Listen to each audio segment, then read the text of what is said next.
All right, we're going to continue to look at arithmetic expressions in Java. One of the things to note, and I'm going to start with this slide. I didn't go over the section of shell because I'm giving examples in Eclipse. Eclipse has features above J shell for testing code, and I'm a very, very big fan of as you're learning something, type in some code, see what it does. I will always, always repeat, please use the examples in the book, type them in, see, get them to run. This will help you look for small coding errors, like if you forget a semicolon or you type in the wrong thing, because you can compare the output to what the book has said.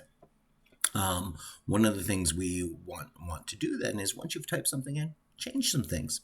Look at if we were learning about types and casting of types, try changing the type casting. Break things on purpose and see what it does. This is a good place to play. The example programs in the book are good. I'm going to finish the slide lectures now, and then I'm going to do a couple of different example programs and look at the features inside of them. But a thing about computers is they follow the order of operations, right? Like all those Facebook memes that say which is right, which is wrong, how does a calculator read this or not read this. But there's some things in the way that we write mathematics that will not translate into what we put into a computer. So PEMDAS is the rule that we tend to use in mathematics, but because of how the functions work and how we write, notice when we write fraction bars, the bar itself as a division separates the top and the bottom. And so there are invisible parentheses in here. And so when we translate this to Java, we do the top of the fraction bar in parentheses divided by 5, because 5's downstairs. I am a big fan of extra parentheses, and so when I have things that come into a fraction bar like this, I put a parenthesis for the top and a parenthesis for the bottom, and I put the division operator in the middle. And Java will follow mathematical order of operations. It'll do things inside the parentheses first, multiplications first, multiplications and divisions before additions and subtractions, reading left to right. And that's something that we're going to have to work with as we work on the programs. Sorry, I collapsed my window. That's better. And so if we look at evaluating an expression, we do what's inside the parentheses first. So that would adapt the 4 plus 3 to 7. Then we do the first multiplication. So that becomes 16. We do the next multiplication. That becomes 35. And now we do the additions and subtractions in order. So 19 plus 35 minus 1. So it does follow PEMDAS. Multiplications and divisions have an equal precedence. They will operate at the same level, and they will read left to right in order. We have some assignment operations that we're going to find once we start repeating code are very useful. If I have plus equal, what this does is it takes the variable and says, I'm going to add to it what is ever on the right-hand side. So an operator has a left and a right-hand side. When we just had an equal sign, if I'm looking over at the equivalent portion of it here, I equals I plus 8, this is telling Java, put into the variable I whatever is in I plus 8. So it does the right-hand side first. It reads in memory what's in I, adds 8 to it, and puts the result into the memory place for I. Well, adding consistent things to a variable happens a lot, counting by 8s, trying to move class boundaries or class widths in a data set. There are ways that we move through data in consistent chunks. And so because this idea of I equals I plus 8 or I equals I plus 1 is common, I plus equals 8 translates to this. In fact, any operator that we have, we can turn into this equivalent statement by having divide equals I divide equals 8 is the same as saying I equals I divided by 8. Now again, this is not a mathematical expression where we're trying to solve for I. We're saying we take the right-hand side, I divided by 8, so we read the memory of I in, divide it by 8, and put the result back into I. And because moving through integers or moving through values is important, we also can do this before or after we access the variable. So a pre-increment variable will ask Java to take the value of I, add 1 to it. The plus plus adds 1. So plus plus is going to increase I by 1. And then put the result into J. A post-increment variable says read the memory of I, put it into J, then increase it by 1. So pre and post talks about when you're going to read from memory. And are you going to increase it before you use the value or after you use the value? And this is worth enough here. I'm going to do an increment and decrement example. I did one on the discussion boards where someone had asked about this being a foggy point, and I'm going to do a similar thing here for everyone here. So let's get back into Eclipse. Eclipse should be showing here, and I'm again going to create a new class. So I'm going to go to New Class, and I'm going to call it Increment Test, which I have over here. I already worked out, showing the difference of pre and post increment. And so let's make an integer j, or an integer I, and an integer j. We'll set I equal to 1, and we will do some post and pre increment. So we'll system.print system.out.println I is, and then we'll show the value of I. So I'm going to run this code right now to see what's happening. I haven't done anything with J yet, but when I run it, I see that I has 1. And so inside of I, we have the value of 1. Now what I'm going to do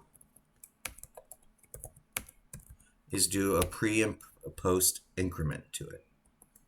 So J is I pre-increment. And I'll just write pre. And I'm not going to do print line.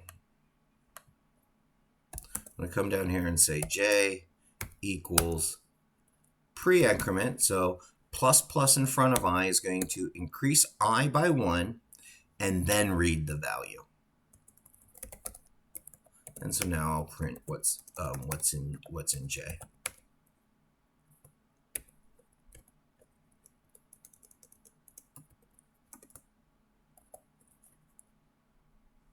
Oops.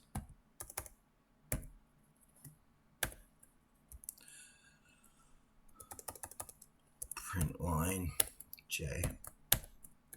You noticed I'm on my laptop, and the trackpad, you'll see things pop up. It's my thumbs hitting the trackpad. I don't have my external keyboard hooked up to it.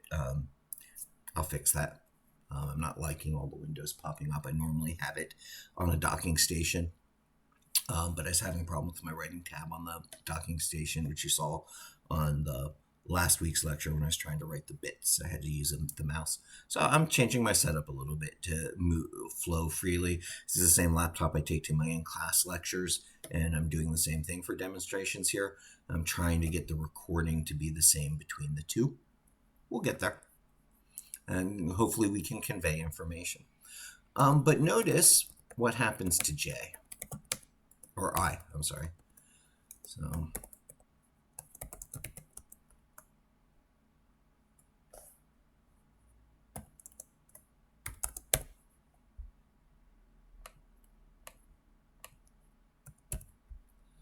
So I'm going to run this code and then we'll walk over the pieces of it. So what I do is I set two integers, I put 1 into I. I'm going to print the value of I, and then I'm going to print what happens to j if we pre-increment j. And I think for good code, I'll put this statement down below this one. So j is a pre-increment, so I add 1 to I, then I access the value and plop it into j. And so this will show what j is, but I'm also going to show what happened to I. So let's run this. So I is 1. The pre-increment reads in I, adds 1 to it, and then gives the value to j. So I'm adding 1 to it before I use it. But notice what happened. I changed I. This increment changes what's inside of I. Plus I changes I. And so j is 2, and I is now 2. So we've increased the value of I. Now I'm going to come back here and we're going to reset I. We're going to make I is equal to 1. And I'm going to do the exact same thing, but I'm going to do a post decrement. So to save myself some hassle, I'm going to copy that code, and I'm going to bring it down here. But I'm going to post decrement. And what a post decrement does is I read the value of I, and I give it to j. Then when I'm done with it, I increase I by 1.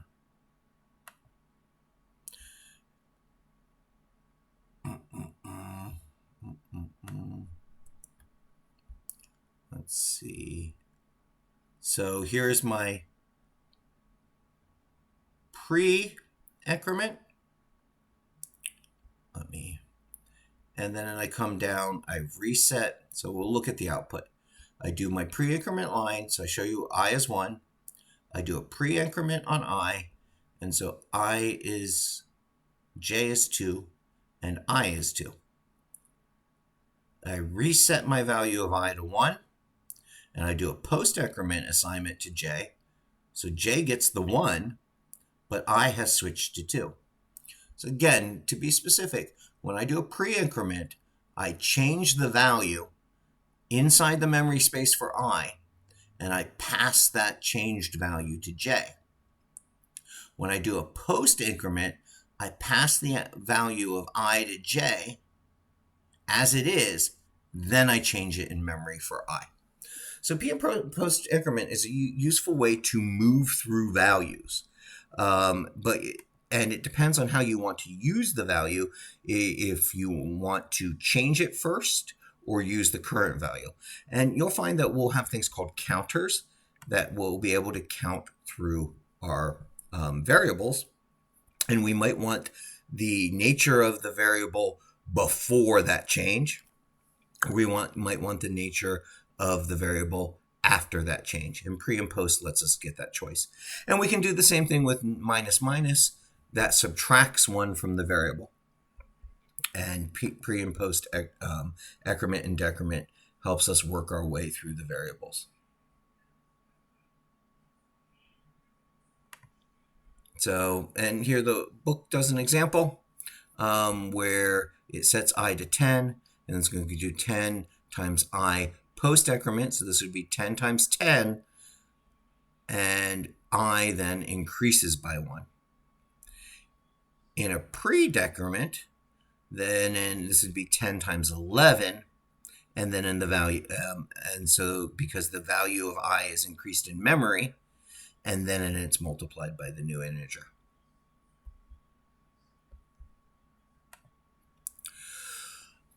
This can make things short, and it makes your code short, but it can sometimes be hard to read. Generally, I only use pre and post decrement operators to move the variable. I don't like putting them into my assignments. So if I were counting my way through I would use I++. If I have to do it with an assignment, I take my time to think about it. But the book makes a good point. Don't try to mix it with a lot of the same variables. Because you can rewrite this as I plus 1 as a pre-increment, it's better to write the I plus 1 pre-increment as a line beforehand. It makes short code. It makes your code compact. It can be easy to follow until it isn't. And so readability is a really important thing in code.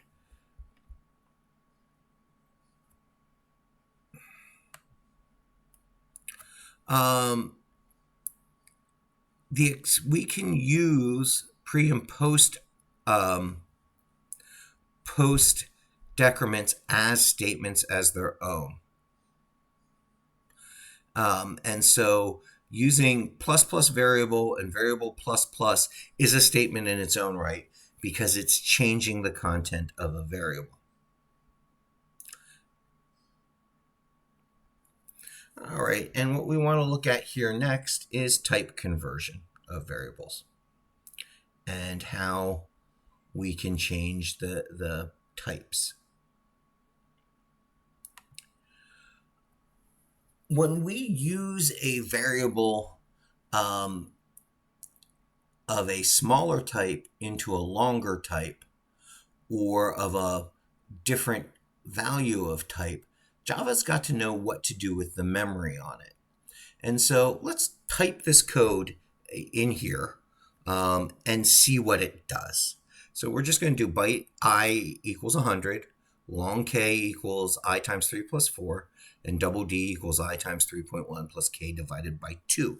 And we're going to try to think our way what Java would output for it. So again, I'm going to go to File, New Class, and I'm going to talk about type conversion, or typecasting, I guess, typecasting. I'll make it a public void new. And we're going to, I'm going to leave my comments minimal here, testing type casting. And we had a byte called I, and we set it equal to 100. Let me get into Eclipse here, sorry. So there we go, hit the right button, Eclipse should be visible. So I've created a new class in the main. Because I'm testing here, I'm not putting a lot of comments. You'll see when I do example programs, I will definitely make sure we have more comments in it. So we have byte I equals 100, and the example in the book then asks me to take long k, and it's going to equal I times 3 plus 4. I times 3 plus 4. Notice I'm keeping spaces between all my operators so that it's easier to edit. And then I'm going to do a double d equals I times 3.1 plus k divided by 2.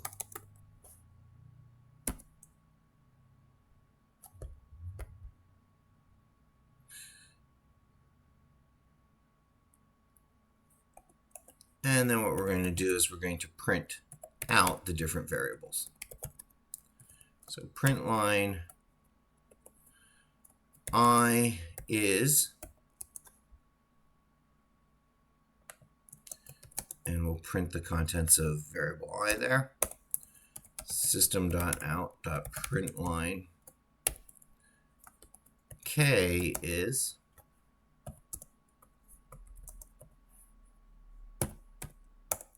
and we'll print the contents of D after all these calculations.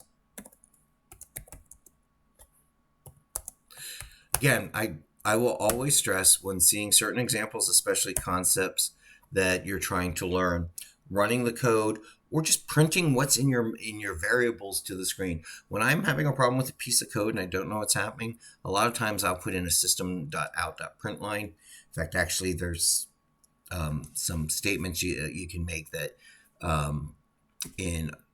that will tell the compiler only to show these statements if you're in debugging mode, but just to show what's in memory.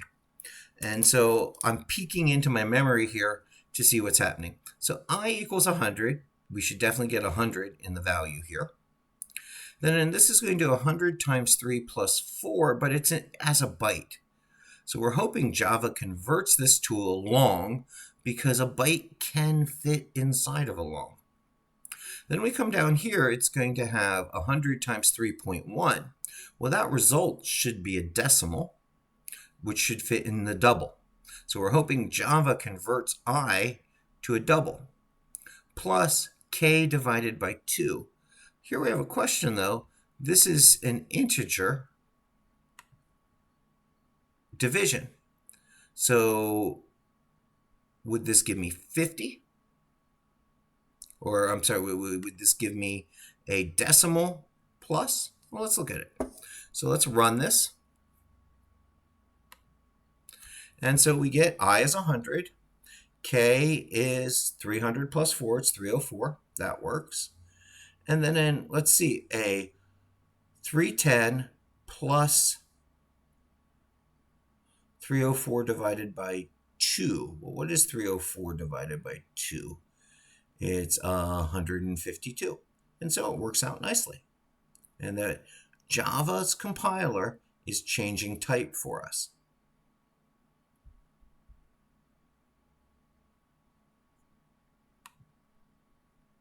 And so that was what the examples here were trying to point out to us, is type conversion. So let's look at what happens. So when you're doing a binary operation, a plus or minus, so it breaks it down on each operation on two different types, Java will automatically convert it. If one of the two on either side is a double, everything else is converted to a double. If one is a float, then the other is converted to the float. Now, when I say everything else, our operations are two-sided. If one is long, the other is converted to long, and otherwise it's converted into int. So if I have a double on one side, both things are looked at a double. And so double is the end of the road. If I put a double in there, the other side will be a double. Next down in the hierarchy is float. If I have a float in there, the other thing is converted to float. The next down on the hierarchy is long. If there's a long in there, the other is converted to long. If it's integer, well, the only other thing I can have that isn't any of these things up above is a byte. So bytes get converted into integers. Now, sometimes I want to cast my variable a specific way. And we do this a lot when we write our assignment statements. When we say d equals 3, I've written an integer, but Java's going to turn that into a double because I'm putting it into a double. And we call that widening. And we talk about the range of the numbers. Bytes have the smallest range. Doubles have the largest range. And that hierarchy of conversion, right? If there's one double in there, it's going to have to convert everything. So Java automatically widens for us. But we can explicitly force a number to be of a lower type. So if we want to narrow, we have to do this implicitly by casting. And so we tell Java, I want an integer from this double. And what happens is the fraction part gets cut off. But if we look at this here, I'm assigning into an integer 5 divided by 2.0, which should be a double calculation. And so let's look at what's wrong with this and do some explicit casting to see if we can fix it. So I'm going to go back into Eclipse, and we're going to do 5 divided by 2.0, and then we're going to try to use some casting to fix it. I apologize here, but we had 5. We'll make an integer I equals 5 divided by 2.0. And notice I'm getting a warning in Eclipse. Mismatch, cannot convert from a double to an int. I can't narrow this without doing it explicitly. So let's make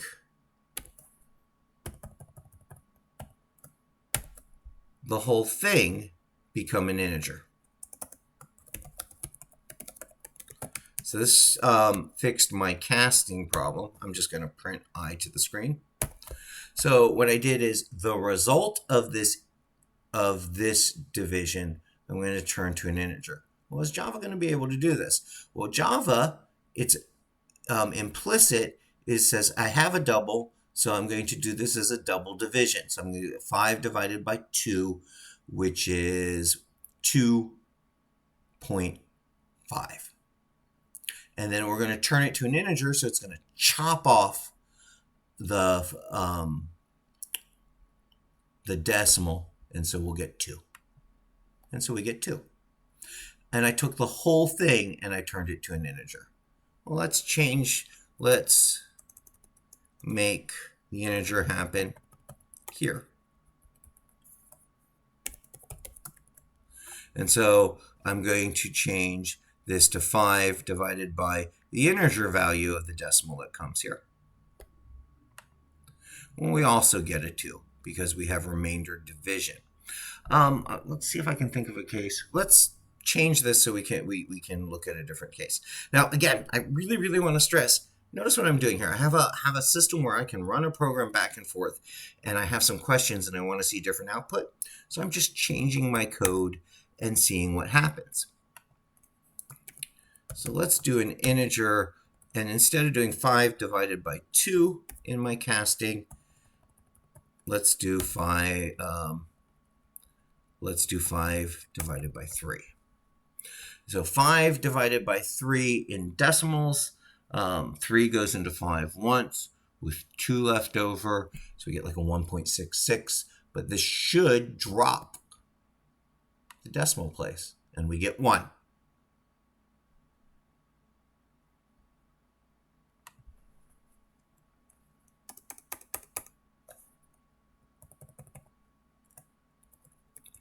I come over here and cast my decimal. That's going to do 5 divided by 3. We should get 1 also. So decimal truncation might come into play at some point. Let's play with this number one more time. And we had 5 divided by 2 the last time. Let's take it to 5 divided by 2.9. Please understand that by trying different things in here, you can get a feel for what these things do. All right, so I'm going to do 5 divided by 2.9 as a double. And let's look at what the actual double of that would be and compare. So I'm going to call my double D. And 5 divided by 2.9 will compare the two answers. So we'll do I first. I'll do a blank line. And then I'll do D. Again, I'm just playing to see what the computer could do.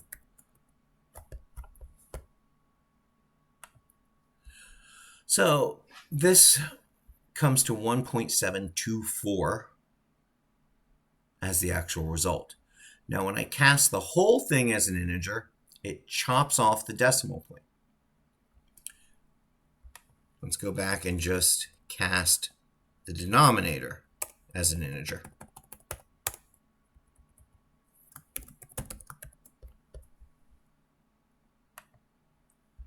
Well, now this makes it 2 divided by 5, and I get 2. So where we do casting matters. Now, in your programs, a lot of the times, these will be variables. All right, here we're using numeric examples so we can see the effect it has.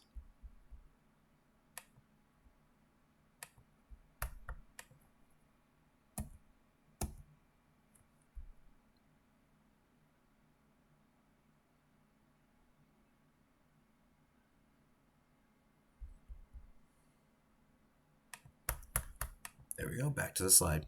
Now, augmented expressions, when we have an operator equals on the one side, there is a cast that makes sure that the type works for whatever the left-hand side is. So even though in expressions, numerically, Java has a one-directional move to a double in its rules. If I have a variable that can only take an integer, in this augmented expression, it's going to convert this to an integer. And so it's equivalent to us doing the type conversion on the result. So because type is important, but a lot of times when we're mixing doubles and integers, Java will have a rule for doing the type. When we have the expressions on their own, those expressions on their own will run, the right-hand side will run using the double as being the strongest. But then when I need to go put it into an operator that is an integer, Java does the type casting for us. If you're switching type, I strongly recommend doing it explicitly so that you know what you're getting. Until you're comfortable knowing all the rules in Java, it's best to do it explicitly. And secondly, when you go back to read the code, especially if you write in multiple languages, implicit type can sometimes trip you up. All right, that's the core of it here. I'm going to overview the last few slides of the development process and why I talk about comment. You tend to get a specifications requirement. You analyze the systems you have, and then you design it. Then you write it and roll it out. You test that. And usually the testing finds errors that you bring back to the implementation, which might cause you to go anywhere back in this chain, right? If you get the requirements, you analyze the system says you need to change the requirements, you circle here. If you find that the requirements will work in the system, you design it. If you find that the design has some problems because of what you're working through, you move back, you reanalyze it. So these are all loops. When I did project management in IBM for financial service industries, I was lauded for always coming in under budget. But I was also told that my budget's projections were high. And because what I did is any one of these loops, I assumed would fail at least twice. And so I budgeted in for the time it would take to do the analysis, go through the design, and come back and repeat it twice. And by adding that 3 times through each process, my budgets were larger. But then what happened is if things went smoothly at any one phase, then I was under budget. A lot of people in the software development, because there's a pressure to get things out quickly, do not do the back loops, and they'll come forward until you get to deployment and the bugs start coming in, and then they work their way back. One of the hardest things in software is testing. That you know what you want your program to do, so you know what you're going to input into it, and you tend to test through the knowns. And one of the things we're going to do in the example problems for Chapter 2 is I know I'm accepting a double from the keyboard. So what happens if I type in a string? And we're going to develop things for dealing with these type of errors. But writing a program is not linear. You don't sit down and write a program, type it in, and it does what you want to do. Writing a program is a back and forth. And I'm hoping I'm showing in the examples that I'm doing that I'm playing in the space. I'm typing some things in. I see what the answer is. I go back and change it. It should be an iterative process. Now, computers, in my descriptions of computers, was a female-dominated industry until about the 60s. And one of the things that when I was working at IBM with the Grace Hopper for increasing representation in IT, and one of the things that have been analyzed in studying software development is culturally we have different demands on people based on their backgrounds. And certain people it's more acceptable for them to make mistakes internally or externally because of cultural acceptance of how they make mistakes and how their voice is within culture. This shows a lot in software development. People who believe that they have to get it right on the first go, and in general, that is for women and minorities because of cultural pressures on the space that they're allowed to speak in. When they go to code, they have a psychological cultural bias from the environments they're in that they expect the first thing they write to work, and if it doesn't work, it's not good, and they move on. Where culturally, men in general, and these are generalizations from culture, but it's enough of a statistical significance that it affects our systems, have spaces where they can say and do wrong things and then go and correct it. And this shows in software development. And it's been a thing that a lot of people are trying to figure out ways to do. They've done key loggers on people learning coding, and you can break off by gender identification that women versus male coders. Men will type in things, go back, change, where women slowly write their code and then run it. And if it doesn't work, go back and fix bugs, but it's a slower process. And so I'm going to emphasize kind of the environment I was learned in. My grandfather, who I didn't know until we had to write up his obituary in 2007. My grandmother kind of knew this, and I think some of my other aunts and uncles knew because they were old enough to be aware of it. He was in the first class to learn COBOL under Admiral Grace Hopper, and Grace Hopper was the first female rear admiral of the Navy, and she developed the first computer programming languages. I did not know this until I had already had a life in computers. My aunt, who's up until recently, she just retired, was a database specialist. Who was she working for? One of her clients was, I think she did the Foot Locker for a while. When we were, writing up my grandfather's obituary, we were flabbergasted that he was in the first class and he had worked with Grace Hopper, who was a pioneer in it. And one of the things we were taught in the coding process from these people were to adapt and change. And something has happened in our culture that we don't teach every individual to work this way. And so I will show in my code that process of digging into it, making mistakes, correcting the mistakes, and making the mistakes. And I know there's a cultural bias in this. And so I'm going to reiterate this process here should be culturally neutral.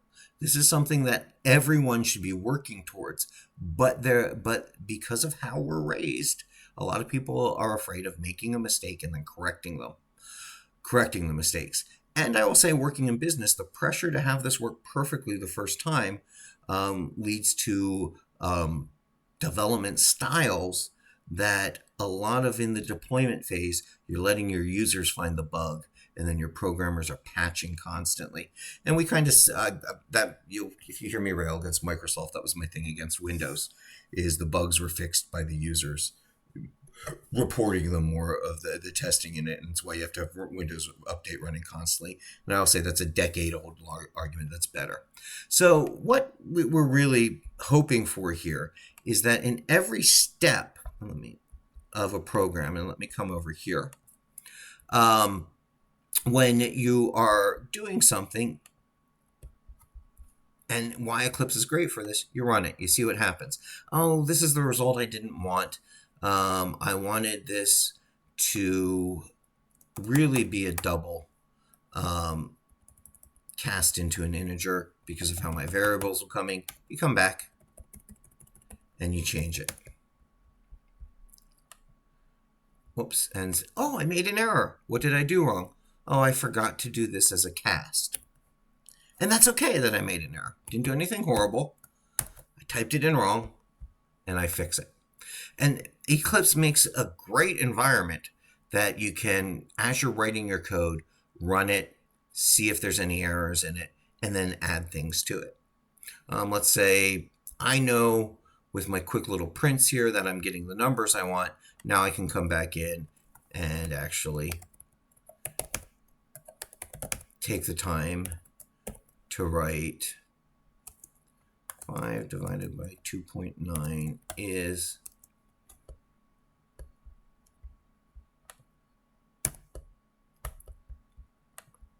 oh, that didn't space out right. Come over here and not make it a print line. And so it's an iterative process. I do something, I don't like what it does, I change it. I do something, I don't like what it does, I change it. And that, in essence, is what this software development process is.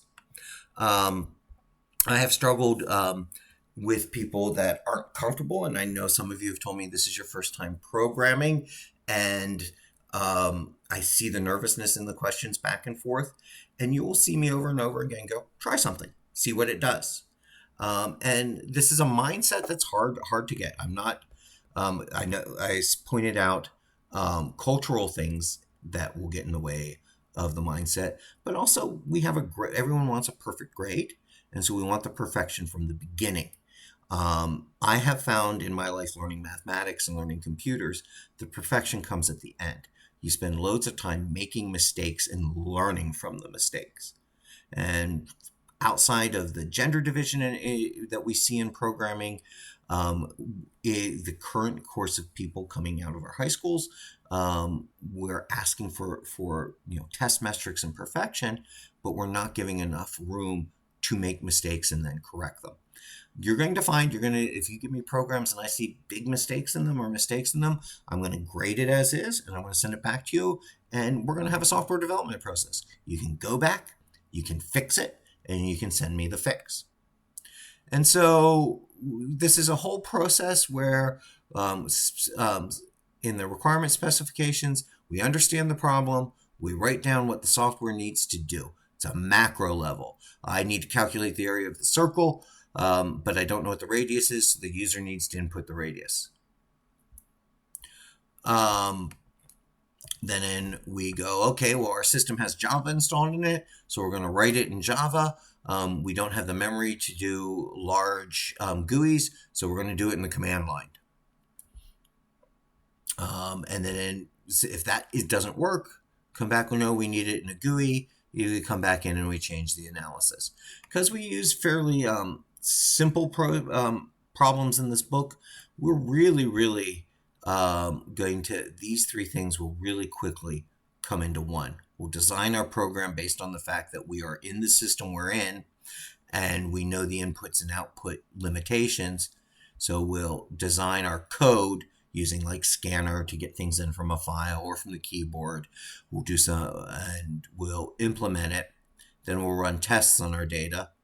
And if the data doesn't work, we'll come back up. We'll mainly live within these three boxes. But in large software developments, this testing might run across different platforms, different machines to make sure they're working. And then once we're happy that we're not seeing large bugs, we deploy it. We install it in the places where it needs to go.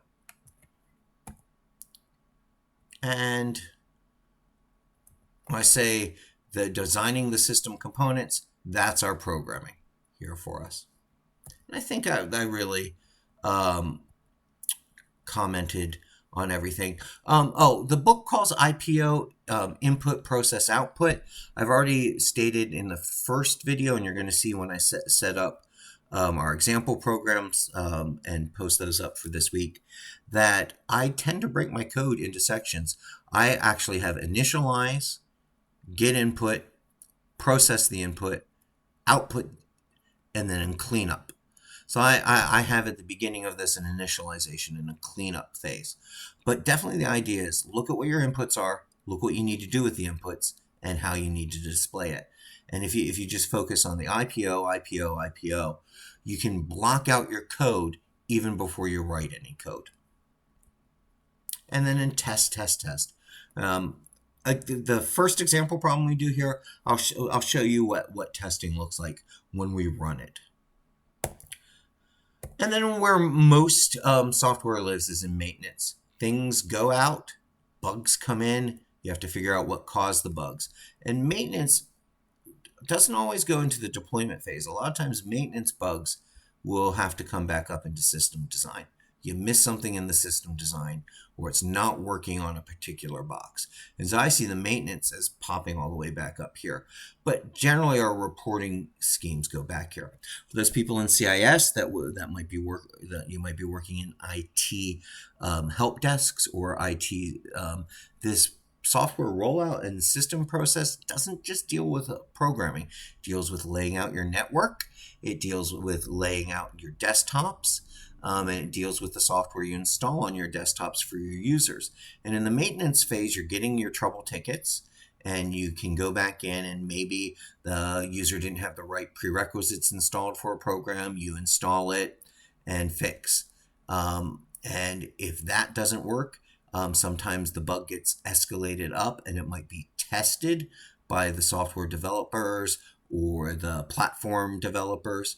And so this framework of design is also a framework of maintaining a large system. And a lot of our support structures model this level. And so a lot of times when you have a problems in maintaining it, you first talk to a first level IT. Then in the back doors for this usually tell where they need to go into further. So let's say I'm having a problem with the software isn't doing what I need it to do, but it's working well. You normally escalate that to your support.